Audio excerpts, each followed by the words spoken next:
I'm going to talk to you a minute about my Epstein Barr disease because I'm really feeling it today.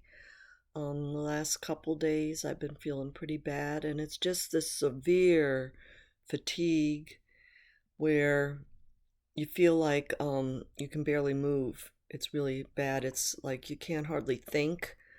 It affects your eyes where you can't hardly see right. I mean, your eyes kind of hurt a little, and my vision already isn't that good, but it's worse than usual sometimes.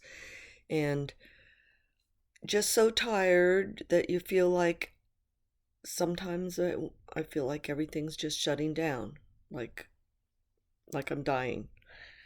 Um, it's a really strange disease what the oddest thing about it is that nobody's doing anything about it. Nobody cares about it. Um, if you look it up on the CDC, it says this is chronic.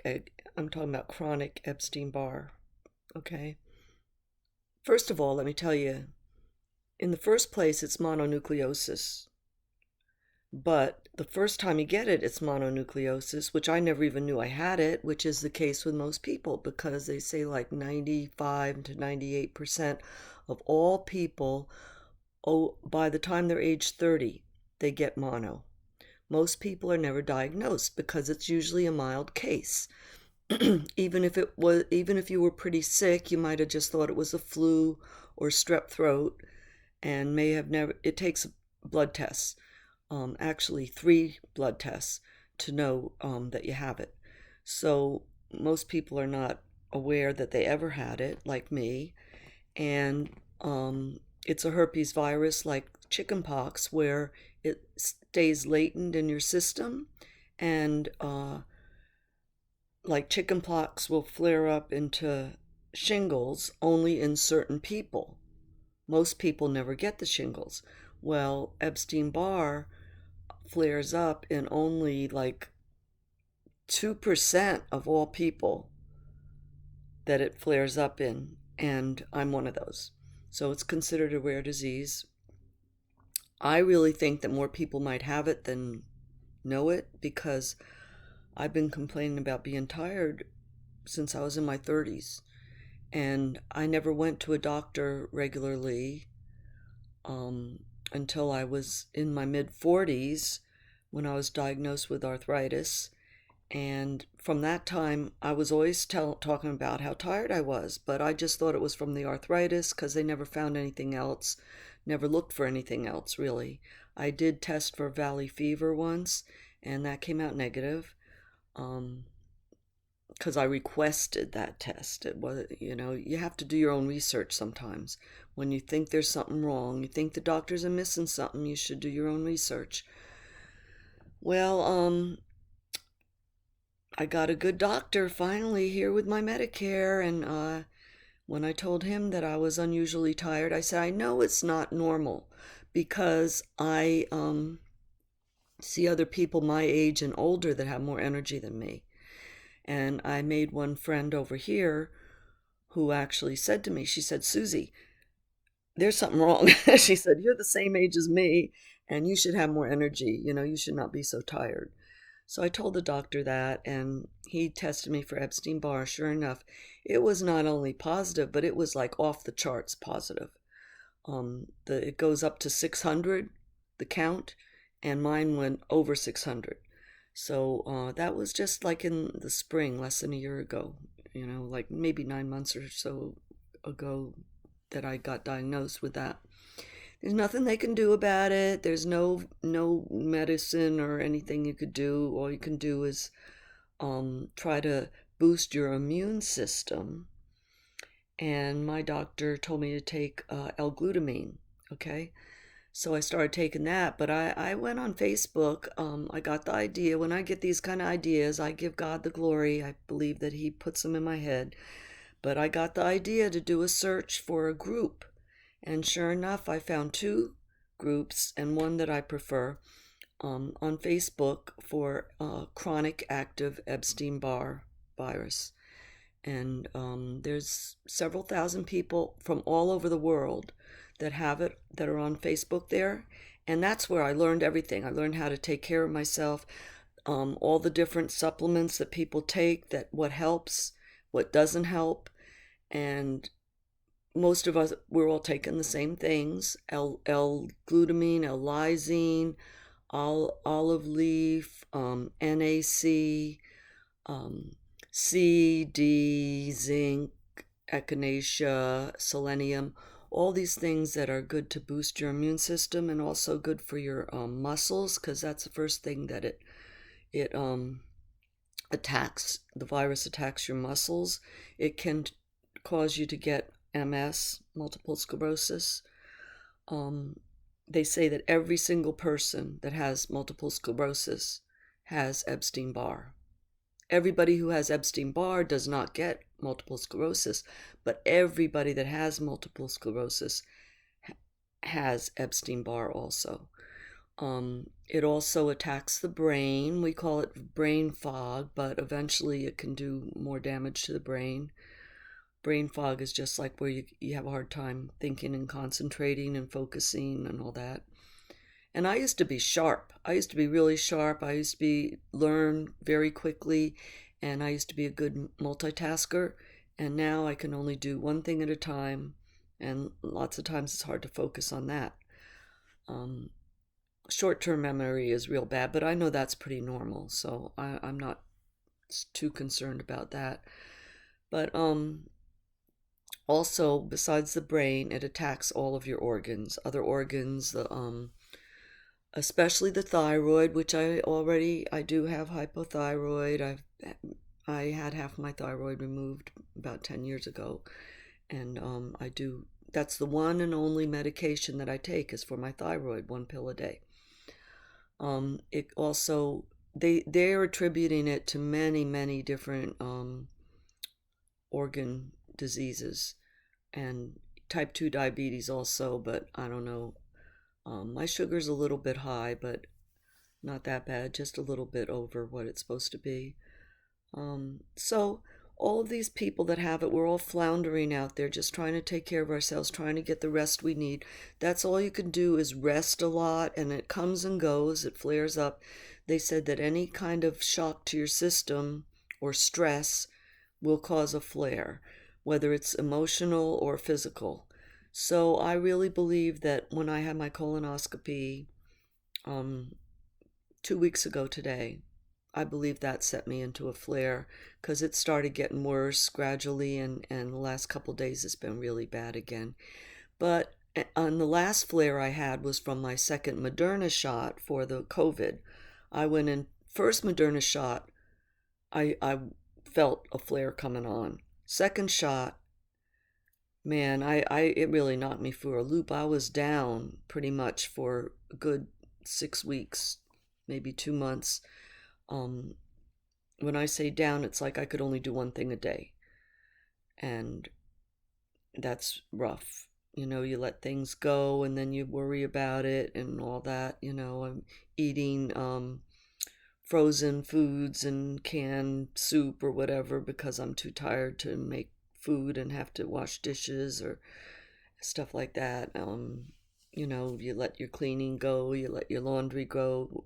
You just, you have to talk yourself into the shower because you don't feel like it. It's bad. So, the good news is that I have found since I know I have this, when I'm in a flare, that it peaks before it gets better. It gets really bad, and then all of a sudden you feel better. And I think I'm peaking now, so hopefully within a couple of days I'll snap out of it and I'll be good. And the other hard, sad thing about this disease is that it's one of those, what they call hidden diseases or whatever. It's because I don't look sick. I might look a little tired, but I don't look sick, and people don't realize that you're not well. When I first moved here, people were trying to get me to do this and that, and you should be playing pickleball, and you should, you look like you should be line dancing, whatever. And I do what I can when I can.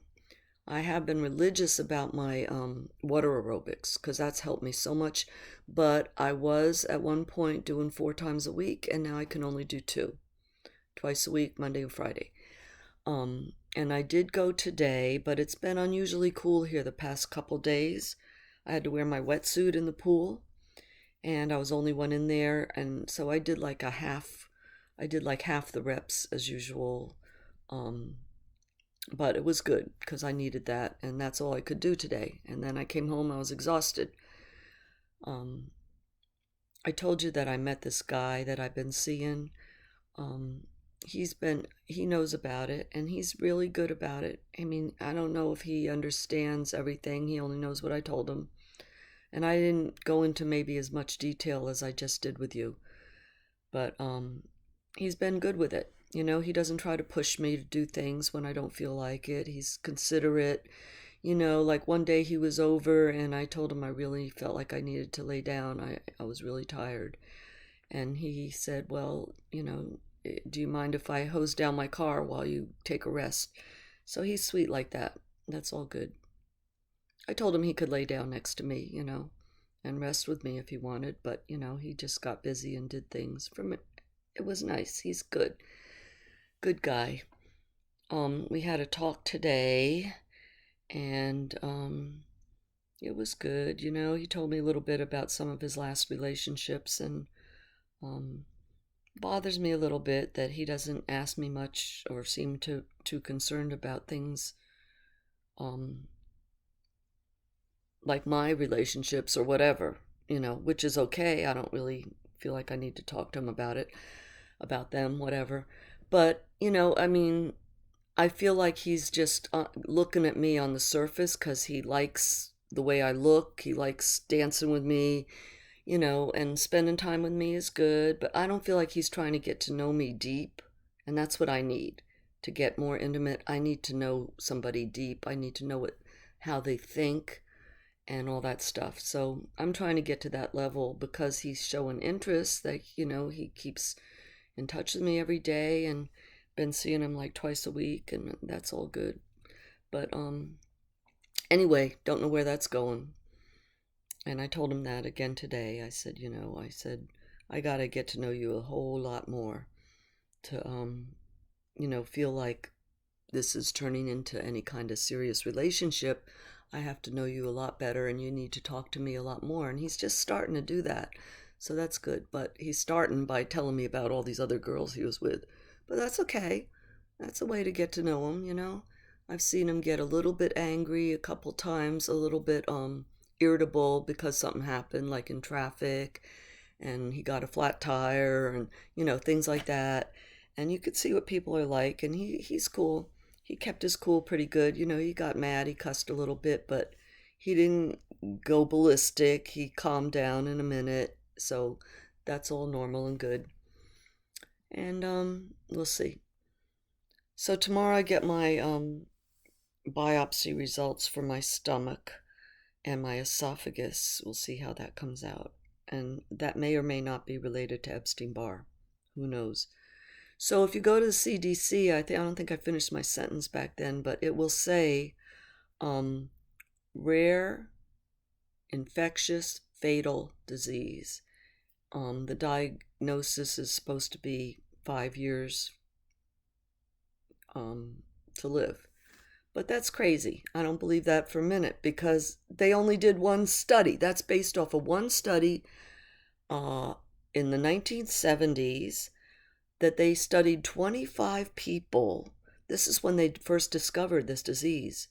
25 people, and they were all dead. Well, not all. Half of them were dead in 5 years. So that's where they get these statistics, and they've never bothered to study it anymore.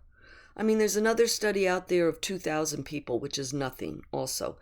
You know, because they can't make drug money off of it. The only thing, even the CDC recommends, they recommend bone marrow transplant, which is basically the same thing as stem cells. And that's what I'm probably going to do. I'm praying about it. You know, if I'm supposed to keep living, that's what I have to do. If I don't do that, you know, I'm just going to fade away.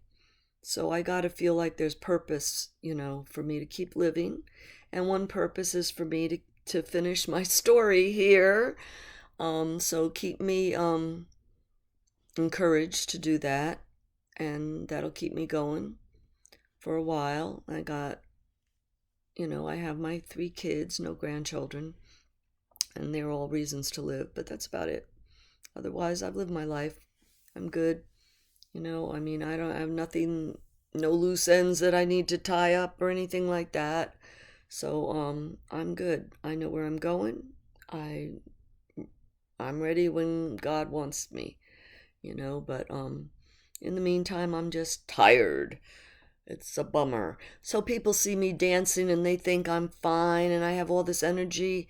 A reason I have energy because I conserved my energy all day and I took all my supplements and a little extra ginseng, B vitamins and all that stuff. And I'll tell you the truth, alcohol perks me up. I only drink in the evening around, happy hour. I'll have a wine. That's mostly all I ever drink. I'll have 1 or 2 glasses of wine between happy hour and my meal, and that's it. And it definitely perks me up. It helps me be able to stay up till 10 or 11 o'clock at night. Um, the other day I had no alcohol. I went with Peter. Oh, I shouldn't have said his name. Darn it. You didn't hear that. Anyway, he took me to IKEA where I'd never been before. And we ate there. No alcohol. And I came home. I was at home at 8 o'clock. I was so dead tired. And, I wanted to go to bed at 8 o'clock. So that's what happened if I don't have my wine. My wine helps me stay up till 10. So, and then I take my cannabis gummies, which I have all legal and everything. I'm a registered user, and they help me to sleep really good, which is very, very necessary for my body to try to regenerate a little bit. My doctors, all my doctors, said go for it. And anyway, I'm glad I got that, and it does. It helps me sleep so much better, and I feel better because I'm sleeping better. So that's my health story. Now I might have used up all my time. Let's see, 17 minutes. Okay. I can quickly say I'm at age 12. I'm gonna go into the 7th grade now. I had braces on my teeth at that time. I was very skinny, flat chested. Um, let's see, what else did I want to tell about here? Okay, at that time, one day I came home from school and I got my period. There was blood all over my we all had to wear dresses, back then. We did not wear pants until senior year in high school. We fought through high school. Finally, senior year, they allowed us to wear jeans, to wear pants to school. So we always had to wear dresses. And I remember my slip, we used to wear slips underneath our dresses. And it was full of blood when I got home. And it's funny because, age 12, and I knew about periods. I don't think my mother ever told me, but I just knew, from the other girls or whatever. But the couple of girls, there was only like 2 or 3 girls that I knew of in my class that already had it, and they already had breasts. They were way more developed than me, so I was like in shock that it happened to me. I kind of thought it was never going to happen to me. But I remember I knew my mom kept a box of the Kotex in her bedroom closet, so I got one after school, right? Changed my clothes, put on my pants, stuffed that Kotex in there between my legs, and got my skateboard. I had a skateboard that I made. I actually made it. This is like when skateboards first came out, I think. I didn't know anybody that had a bought skateboard back then. But we were first hearing about them, seeing them, whatever. And so I got this piece of wood. I had an old roller skate. Never got into roller skating. I did ice skate, but never got into roller skating. One of those old roller skates that came apart, that you fitted over your shoes. They had keys. And that reminds me, Melanie, who sang that song about, I got a brand new pair of roller skates, you got the key. Um, yeah. So anyway, Melanie, she went to my high school. She was a couple years above me. I didn't know her, um, but I did know her sister Stephanie. I knew her. She was cool. She looked exactly like Melanie, and she used to sing also. Um, Melanie actually, the story was that she had an affair with the math teacher in the high school. Interesting. So, back to where was I about? Oh, the skateboard. So I made the skateboard. Somehow I nailed that, took that skate apart, nailed it to this piece of wood that I has about 4 inches across and maybe about a foot long or so. Um, just enough to get one foot and the half of the other foot on there. And it worked. I mean, I grabbed my skateboard, went skateboard. We used to go behind the gas station over near Monmouth Beach, like right the border between North Long Branch and Monmouth Beach. There was another gas station down the hill and behind the dairy aisle. And there was a nice slope there, a hill, a real nice slope that we used to skateboard. So that's what I did. And I remember coming home and I was so excited because I got my period. Right. And oh, yeah, I wore red because the girls used to say when you get your period, you're supposed to wear red. That's how all the girls will know or whatever. So I remember I put my red on and kind of made my announcement to my girlfriends, whatever. And then I came home and I was waiting on my mom to come home because I was so excited to tell her. Because in my mind, it's like I'm a woman now. I became a woman, right? All of a sudden. And I remember waiting on the steps for her. She came in and I said, Mom, guess what? I got my period. And I expected her to be all happy and excited and hug me or something. Actually, I don't remember ever getting hugs, but she just said, I expecting. Remember, my mom didn't speak good English. She said, I expecting, and that was it.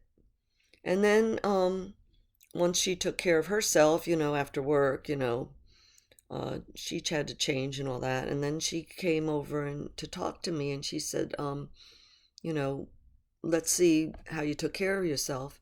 And then she laughed at me because the way I just stuffed that Kotex in there, and it was like you're supposed to, get it real nice and even, and they had this little belt that you put on.